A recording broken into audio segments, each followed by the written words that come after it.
It's my fat ass. But anyway, so you're seeing it the first time. Now this is the larger hoop, the 13.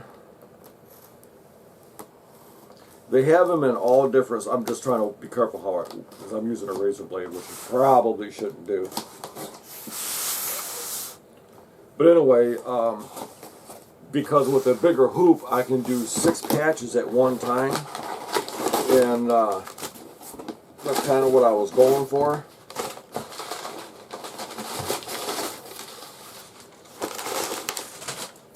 Because it's just easier, and you know, everybody knows these are your brackets.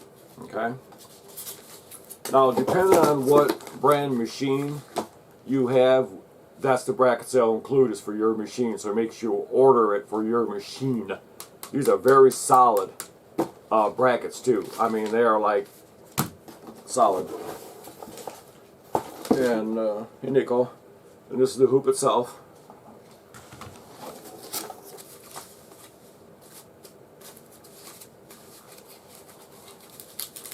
This might be part of the yep, this is part of the, because you have to have, this is with the freestyle base also.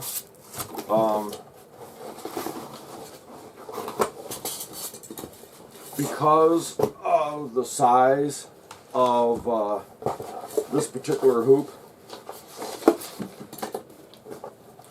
save the rubber bands for my cat to play with.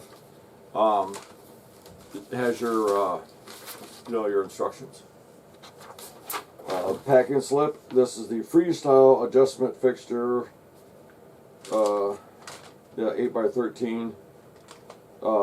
Mighty hoop, which is the white part, and then the freestyle will go from 4 1/4 up to 13 inches. It just makes it easier to hoop with these magnetic rings. And I'll have to show you how I do that also. But anyway, so you have to mount the brackets.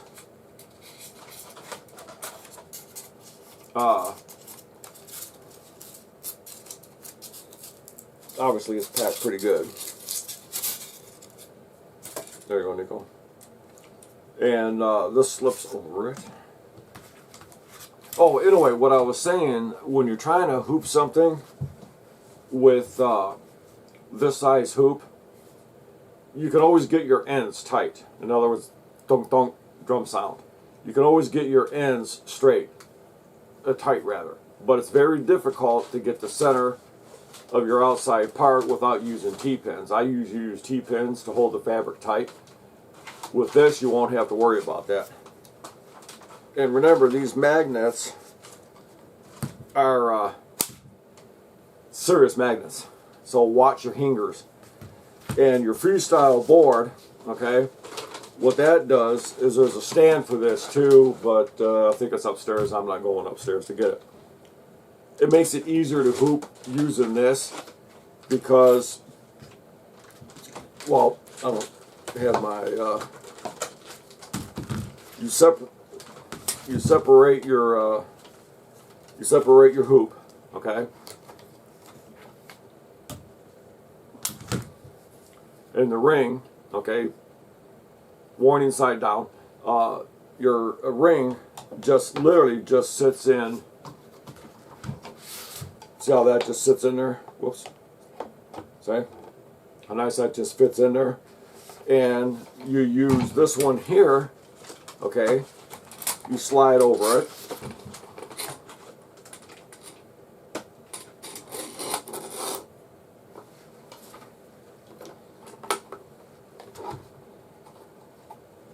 And you slide it down to fit whatever size hoop you're using. So this, technically, this board here would work pretty much with any of the hoops because you can adjust it down to 4 1/4. So you just lower it down. You can pull this ring up out of the way, move it over so it's not in your way anymore. And she's in there. Use your thumb screws to tighten it up. And there you have it. And to lock it in, lift up, over, and let go. Now see, it's locked in. So now you're locked in. You're ready to do your fabric. What I'll do is I'm actually making a sign for a coffee place. Not a sign. I guess it's a sign. So anyway, I will show. I'll get the backing. This works with all backing, pretty much all fabrics. You can even do thicker coats with this here. Razor blade. I was trying to keep this short. So anyway, this is the Mighty Hoop 13, 8 by 13, what did I say? 9 by 13. What the hell did I say? I should know this. Yeah, 8 by 13. So that way there, I can, like I say, I can do 6 patches at a time. So anyway, you'll have this sitting flat on the table, okay? If you can kind of see. They do make a stand for this, okay? I'll have to get it and show you the stand where this holds. This fits a lot of different, it fits the large, well they have 3 different boards for doing t-shirts, polo shirts or whatever.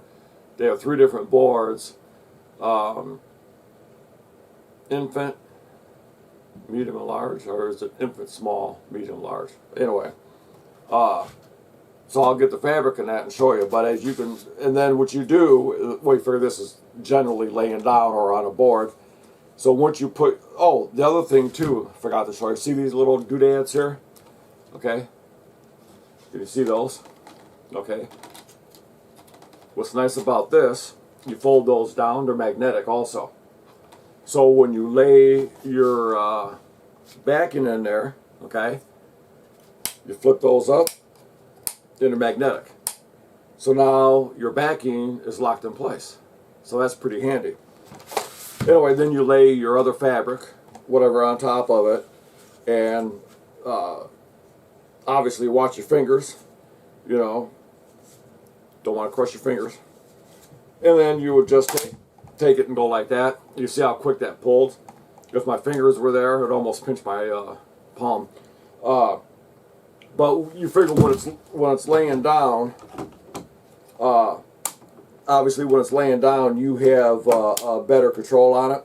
It releases itself once it locks. Once it goes down, see, it won't stay locked. Okay. So just remember that. You know, obviously because the ring will push it out of the way. And that's what's really nice about it, is now you would be tight all the way around. So I will put my brackets on this. To put the brackets on it, basically you just need a screwdriver and a and a small wrench. The nuts that comes with it has the Loctite washer on it, so once they're tight, they're not, there's a fly, they're not going to come loose. And obviously, depending on your embroidery machine, you can tell these brackets are solid brackets. So depending on your machine but you'll put them on there, you know, you can see how they fit, just like that. You know, and then you run your bolts and your nuts through it. Obviously, you'll have to take the magnet off of it. Get that out of the way to do it. And now with this one here, some of them are different. This one here, you have to put the screws through this way, and so your nuts will wind up being on top. Some of the hoops, it's the opposite. So just remember that. You know, it doesn't matter which bracket goes on which side. They're marked left and right, but the way the hoop is, it's left or right, doesn't matter. So just remember, you got to put the nuts through it. Because see, these are tapered. I don't know if you can see that or not, probably not. But in a way, they're tapered. And being tapered, you just give a little, you have a recess in the ring. You can see there's a small recess there. So these fit flush. Because if you put them the opposite way, what's going to happen is the ring's not going to sit flush. So this particular ring, nuts have to go on top. Some of the other ones, they go on the bottom. So you don't really need to see me doing this. because I will get these all tightened up. I'll get the other bracket on it. I'll cut this from here. It's going to be a nightmare for me trying to stand up. I'm pretty much jammed in here. I need to turn everything this way so I have more of a distance. Yeah, that would be the best thing. So anyway, I will cut it here and then I'll show you the other board. This comes as a kit. As you see it here, this came as a kit. They're handy. They're ridiculously priced though. But you figure these are all pretty much plastic, heavy gauge plastic. This is a medium cutaway. Pre-purchase. Well, I got them free. You can see, flip your little magnets up. Okay. Center your fabric in the hoop. Don't worry about here. Look more at your hoop. Flip it down. Close it. Close it. I don't like that, but yeah, I am in the lock position. You can notch it around that so it doesn't do the wrinkle like that, because you figure that probably will cause you an issue. And I did bring scissors, so I would think that would cause an issue. You don't want it buckles like that. Yeah, so I would recommend notching it.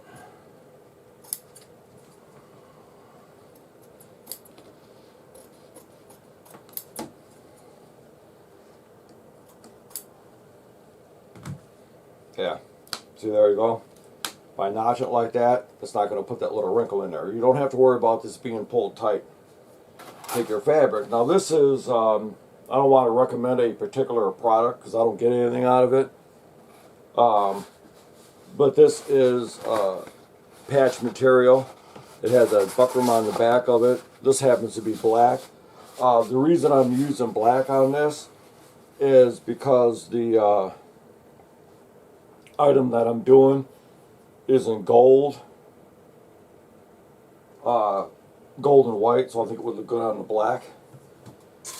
Obviously this, I did press this down, believe it or not. So I'm hoping it stays in the position, because I suppose you could lock your material in there also. But I don't recommend that because I don't know how tight these. That's pretty good. So I guess you could do that also. You know, I guess you think, well, this guy should know. You're right. I should know. But generally, that's not how they show you. They show you is just locking that down, and then just laying your fabric. You know, laying your fabric over it, and then when you go to hoop it, it'll stretch your fabric tight. Just remember to watch your hingers.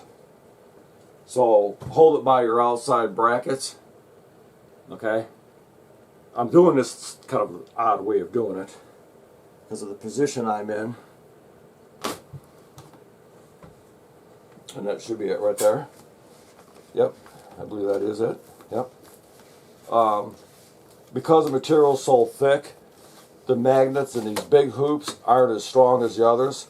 So you can kind of like give it a little bit of effort, and then it releases. You can hear the drum sound. So you see how easy that was? That's so much easier, and it's the same tightness all the way around. So you have the same holding power all the way around. And anyway, that's how you do it. And remember, this is a really thick material because it's got buckram on the back. So this is a real thick material, plus that's a medium stabilizer on the back. So that's pretty thick, and you see how good of a job it did. So, yeah, absolutely would I recommend these? Yeah. Be nice if they would give me some, like, you know, because half the reviewers get the stuff for free. I don't get it. I have to pay for all this stuff. So anyway, that's the freestyle base. It can hold from 4 and a quarter up to 13. This is the 8x13 hoop for my machine, which is a SWF. You also have to know the width span of your machine, where the brackets go when you order these hoops, because like the SWF has, I believe, 6 different sizes, distance, 4, 5, I don't know, at least 4. Yeah, I would say 5 or 6. So anyway, make sure when you order it that you do order the right width. Okay. But anyway, that's ready to get embroidered. So anyway, if you want to subscribe, hit the little B in the bottom right hand corner. Well, you know what to do. Yeah, if you want to subscribe. Anyway, yeah. We'll just end it there. There's a dumpster. What you doing, sweetie? Yeah, okay. Alright, this is what I'm doing for Ashley Knott Coffee Company. And you can see the fabric's taut. Everything fits really nice.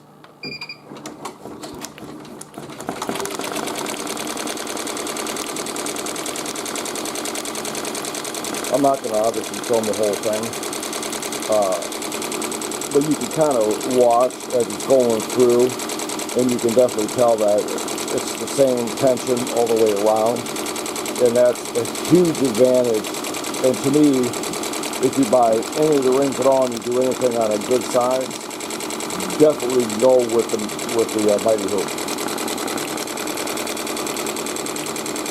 Because I have 2 different sizes. I have the big one. This one I had just purchased for doing this and for doing 6 patches at a time.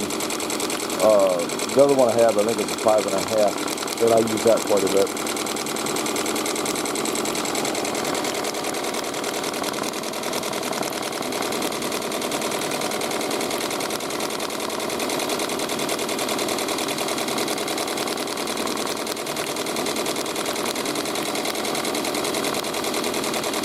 Right now I'm running at 600 RPM, or not, I can go up to 1,000 or 1,200, can't remember what the machine does, but I always I always embroider at about 600, generally. You know, with this fabric here and this design, I could probably bump it up, but I'm not under mass production right now. Obviously this is the top part of this logo. It's a real tiny fabric, so you get the feedback from the camera. With, you know, these are LED lights on the rail.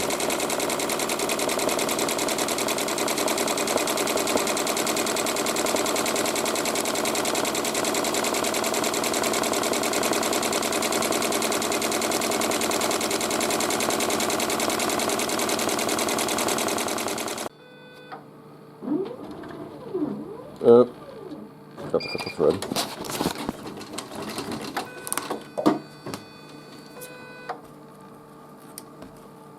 That's what happens when you forget to add a trim. I didn't quite catch that, but no harm, no foul, whatever. So now we can see how the best starts looking. And now it's just going to finish up this logo.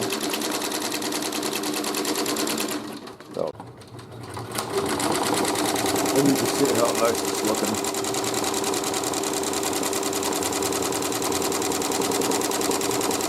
It's hard to hold the camera steady. Well, you can see how nice looking it is. And there you go.